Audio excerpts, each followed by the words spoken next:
سعادت حسن منٹو کا نام اردو افسانہ نگاری میں ایک استاد کی حیثیت رکھتا ہے۔ کہانی پر جس قدر گرفت منٹو کے ہاں نظر آتی ہے وہ کہیں اور نہیں۔ منٹو ایسے لطیف انداز میں کہانی کا آغاز کرتے ہیں کہ قاری خود کو کسی حسین سرسبز و شاداب وادی میں محسوس کرتا ہے۔ وہ معاشرتی برائیوں پر بڑی گہری نظر رکھنے والے مصنف تھے۔ منٹو نے معاشرے میں ہونے والی ان برائیوں کا تذکرہ اپنی کہانیوں میں چھیڑا جن پر عام آدمی کی نظر نہیں پہنچتی۔ وہ برائی میں گھس کر اچھائی تلاش کرنے والے لکھاری تھے۔ منٹو کے بنائے گئے کردار کہانی کے ساتھ ساتھ بڑے مدھم سر میں آگے بڑھتے ہوئے دکھائی دیتے ہیں۔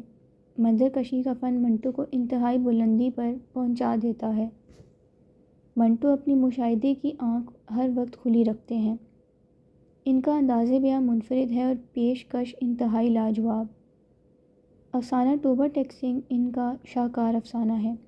جس خوبصورتی سے اس افسانے میں منٹو نے پاگلوں کے ذریعے سیاستدانوں کو اپنی تنقید کا نشانہ بنایا ہے، اس کی مثال کہیں اور نہیں ملتی۔